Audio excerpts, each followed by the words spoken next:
Anthony Davis is back.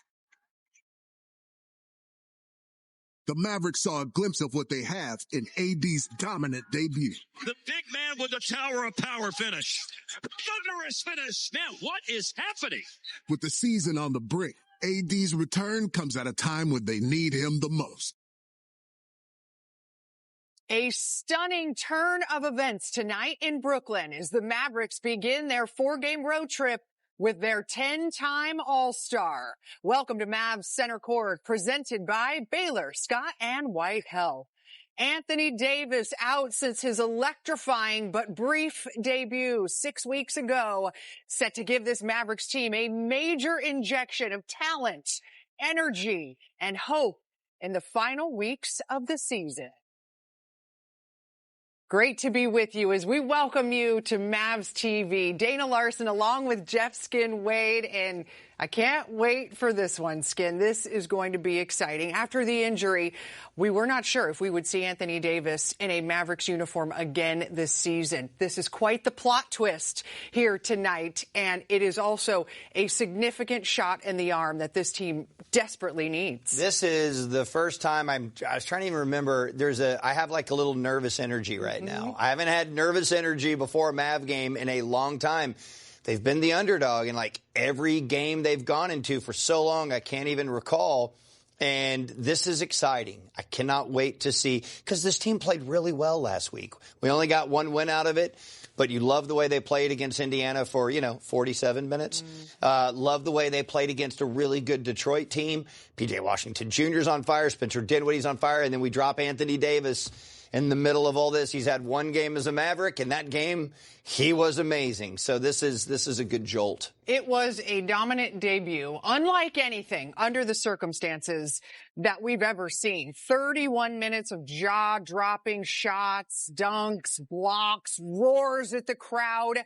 It took a tense atmosphere, Skin, to an almost euphoric energy, a release of nerves that even Anthony Davis admitted himself had built up. There was so much build up to the moment, the stress of the situation, all just colliding for the perfect start, and then the nightmare ending with the injury. Boy, that moment, too, when he had that injury, and when you have a player that's got an injury and he's untouched, you sit there and you start thinking, oh, my God, you start thinking horrible things, right? That was, 18 games ago? It was a lifetime ago. And, you mentioned it earlier. If Anthony Davis had not played another second for the Mavericks this season, I would not have been surprised. I didn't know what to expect. There was talk that maybe he would even get surgery at some point. So then he started ramping up those workouts with the legends, and there was a little bit of optimism. But we were on a call this morning talking about what we were going to talk about, and I did not think we were going to talk about Anthony Davis playing in this basketball game. That's exactly what I was going to say, because we thought this, with that ramp-up you talk about, could be happening sometime this week, perhaps, on this road trip, perhaps. Yeah. But it was by late morning that the wave of momentum had really moved towards AD, making his return here tonight. Leslie McCaslin is with the team in Brooklyn on this road trip. And Leslie, love to hear from you what it's like out there with the team with all of this excitement today.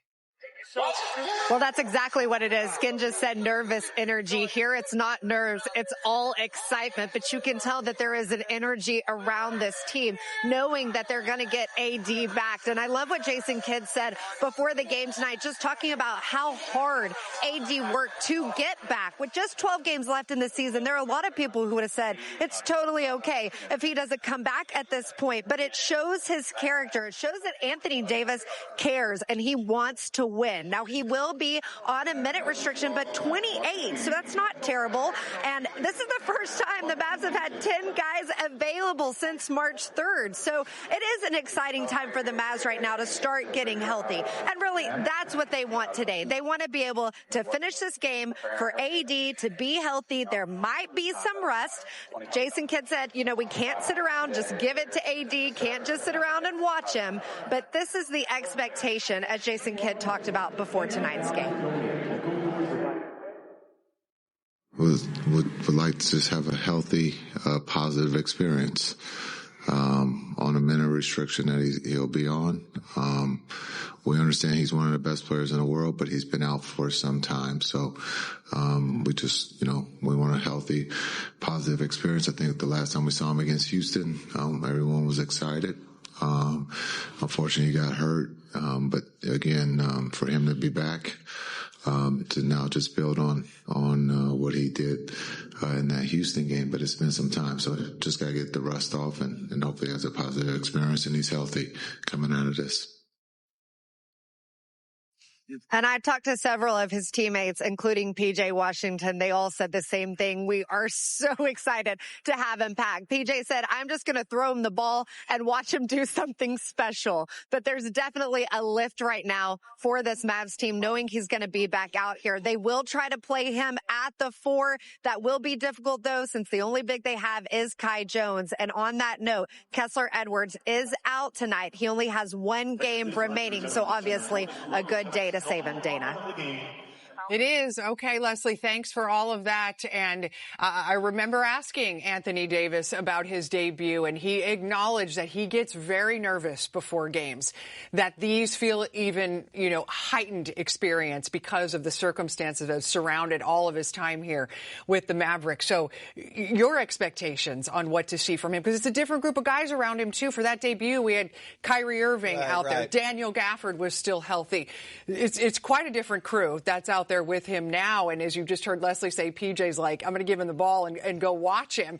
How does everybody bring him into the fold today? Yeah, and I almost don't like hearing PJ say that. Like, I'm a little nervous about that because keep in mind, the Dallas Mavericks have been playing in a way the last month that's not even the style of basketball that they normally play. It's guys playing out of position. So this isn't a normal situation of, okay, this guy's just been out, now we just plop him back into his normal role. Everything is different. And so I do think I would be shocked if the Mavericks came out just firing on all cylinders. I think that's too much to expect. I think that they'll probably, be a little apprehensive in certain situations at first. To me, the pressure is all on a guy like Spencer Dinwiddie, and we'll talk about him a little bit later, but I think he's the guy that's had to make the biggest adjustment. Spencer Dinwiddie is a combo guard. He comes in games and looks for a shot, and they've asked him to settle the team down and be a distributor, and, hey, can you get to the free throw line? He's been asked to do all these different things, and now he's asked to, okay, I know what we've been doing. Now we got to work Anthony Davis in, and he's going to be playing 4, and that's going to change the spacing of the floor, all of that. So, the Mavericks have a huge upgrade in talent by adding Anthony Davis to the lineup. And let's face it, the Brooklyn Nets play hard, but there's a reason they've lost 13 of 15 games. They're near the bottom since February, where the Mavericks have been as well. But I feel really good about the Mavericks' chances tonight, but I would be surprised if they just came out on some 12-2 run. They're going to have to figure each other out at first because, again, it has been constant change and guys playing out of position. And all that being said, there is so much at stake in every single one of these remaining games. Let's go with the big picture here and remind everybody how things look as we show you the West standings. We're going 9 through 13 now, thanks to the San Antonio Spurs having won 3 in a row and making things a little bit interesting there at the bottom.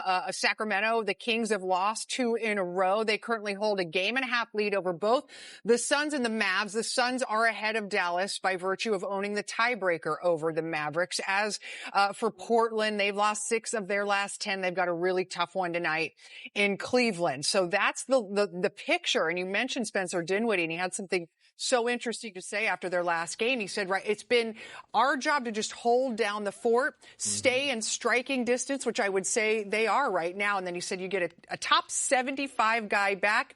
Who knows what can happen? So is the play-in back in play here, Skin? It absolutely is. And keep in mind when he says the top 75 guy, he means of all time.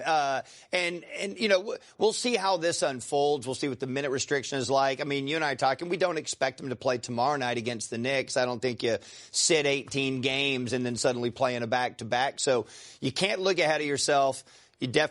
Hopefully you take care of business tonight. But if you do get Anthony Davis back for the remainder of the season, except maybe not on back-to-backs, the road trip, suddenly looks way different. Like, can we go 2-2 or 3-1 on this road trip before getting back home?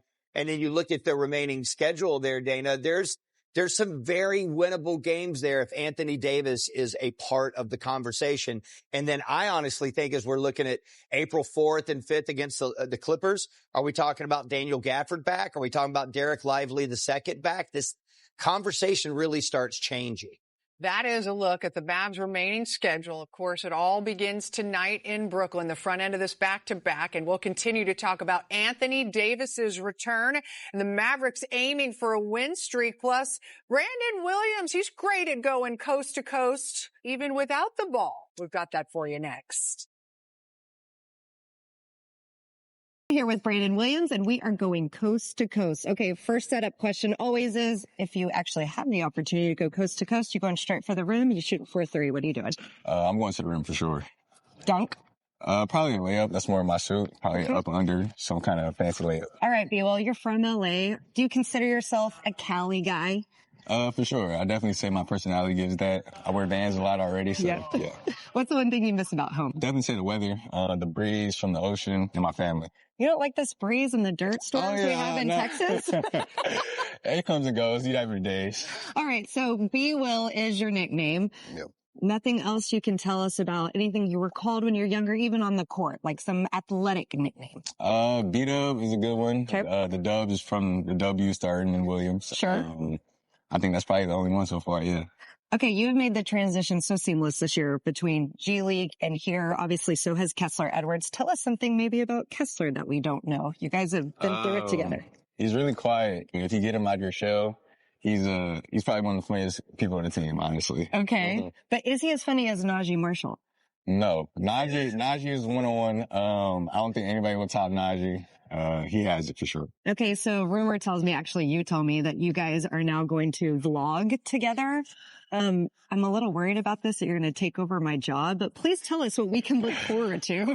Just all the behind the scenes that goes on here. I don't want to spill too much beans right now, but people should be tuned in for sure. All right, cannot wait to see this, especially with you and Najee at the helm. Mm-hmm. All right, away from basketball, I know you don't get a ton of time, but is there a place you like to visit or something you like to do? I like to eat out a lot. There's a spot called the Mexican right here. Yes. I like to go to. And I like to play video games and streaming as well. Okay, so Mexican food in Texas or California? Don't do that to me. That's the hardest question I asked, isn't it? That's a hard question. I'll go Dallas. I got to go Dallas. Oh, I love it. Okay, I was about to give you now and say time's up. We went coast to coast, but thanks to B-Will. We appreciate it. Coast to coast with Brandon Williams. You saw it right here. A vlog with B-Will and Najee? Sign me up. That is good. Sign me up. And hey, that is smart to go Tex-Mex over Baja style. Oh, like, yeah, right? Like, ingratiate yourself to the... He's a super outgoing guy anyways, but I will watch that vlog. That sounds great. I'm in, and he's certainly been one of the feel-good stories of the year. Loved watching Brandon Williams take advantage of these incredible opportunities that he's gotten. Depth at the guard position on this team has just been whittled away since the start of the year. Trades, injuries, you name it. And now here's this 25-year-old on a two-way contract. He's helping this Mavericks team get wins like he did in the fourth quarter against Detroit Friday. He was dynamite. He had a late cut in that game that was so special, reading the floor and making the right decision. You know, when he would get in games earlier in the year, I was like, okay, he's quick. He's got a pretty good little handle. He can probe. But like when you took the governor off because the situation changes, like when you're a G League guy and you're getting thrown in games, you're just trying to do what you can do. But when they gave him responsibility, the manner in which he handled it was amazing. He showed that he can get in and finish or distribute. And then his three-point shot started coming along. I mean, we talked about this. He was a big recruit coming out of high school and then got sidelined by injuries. But he's an NBA player. He's absolutely an NBA player. I think of the way he's handled what he has been given to do, and that shows that he needs to be a part of a team. And I don't know if he's going to be with the Mavericks next year. I know he's going to get some opportunities from around the league, but that's a great story that Mavs fans should be proud of to watch what he's done this year. Yeah, the only bad news is he only has 4 games left under the two-way contract. Right. And, of course, the Mavericks have 11 games to go. I don't like the math adding up there. No, That's the math not is good. not great there. And right now, now he's basically second on the depth chart behind Spencer Dinwiddie, who has been everything to this Mavericks team here, especially since the Kyrie Irving injury. Pre-game checkup brought to you by Baylor Scott and White Health. Dinwiddie playing arguably some of the best basketball of his career and some of the most meaningful in terms of what he has, what he is doing and meaning to this Mavericks team right now. He is keeping the pulse, the heartbeat alive for this Mavericks team as they wait for the big dogs to come back. And I think the amazing thing about it, Dana, we talked a little bit about it in the first segment, is what he's being asked to do. Again, he's adapting his game because of what is needed. He's always been a combo guard, comes in, tries to get buckets. Obviously he's got a good handle, but he's tasked with taking a team that has been shredded with injuries and organizing it and running it and being a point guard first, getting people involved, but also looking to score because that's the way that they have to put pressure on the defense. He has to change the way that he normally thinks about his basketball game, and he's absolutely done it. And those numbers that we just flashed up, what he's done in the last 6 games, those are like Kyrie Irving style numbers, and so it's been huge. I'm so impressed with what he's been able to step up and do, and he's going to have to keep doing it if they want to stay in that playoff picture. Yeah, he can give you 31 now, or he can give you a double-double with 12 assists. It's been important, averaging 32 minutes for the Mavericks in the month of March. Counting you down to tip-off on Mavs Center Court, presented by Baylor Scott and White Health. AD is back. He is here. More on his return next. When P.J. Washington Jr. returned from injury a week ago, he brought that versatile skill set, that edge, that energy that this team had sorely missed. Skinny's a critical part of this team that's not easily replaced at all when he's out. When he tried to come back from the ankle injury the first time, he looked off and was in and out of the lineup. I was shocked at how good he was in the first half against Philly. First quarter, like right out the gate, just killing it and did not let up all week long. Was really good in Indiana, was really good, obviously, Friday night in that huge win against Detroit.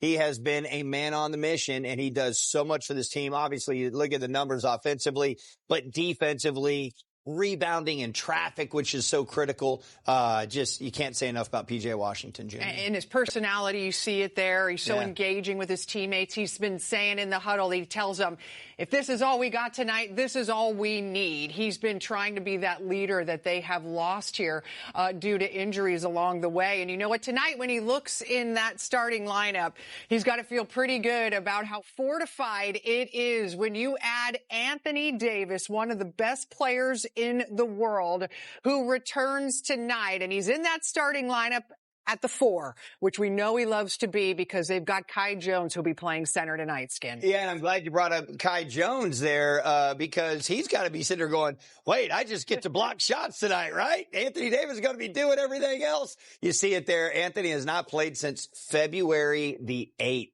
He has missed 18 games. And so, we mentioned this off the top.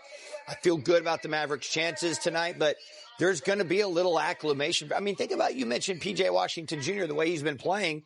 Is he going to acquiesce? He has not acquiesced to anybody once in these last 3 games. He's taken over. That's what I want him to do tonight. So there's going to be a little adjustment period for everybody, obviously for him, but you feel good about the talent that's been added to this lineup. And for Kai Jones, another one of the two-way godsends for the Mavericks that they have had here now for 3 games.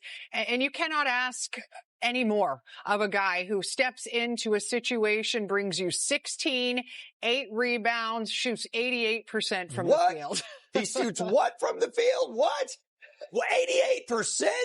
And it's not just 6 points a game, it's 16 points a game and 9 boards. He plays with so much confidence too, Dana. There was moments in the first quarter against Detroit where he's trailing, just catches it and just pulls up from 17 feet. He's got that kind of quirky jumper where he shoots on the way down. Kai Jones is a guy with a lot of confidence, and tonight he gets to play along a front line with Anthony Davis and P.J. Washington Jr. So I love the athleticism. We went so long without rim protection when we're doing nothing but small ball. He's added a really nice dynamic. And they're going up against a Brooklyn team that they should be able to take advantage of. This is a team that has the most six-man games lost in the NBA. We know how tough things have been for the Mavericks, and this is Brooklyn, who has even a worse situation right now. They're 12th in the East. However, just one of those cautionary tales. You remind them they just beat Atlanta on their home court not that long ago.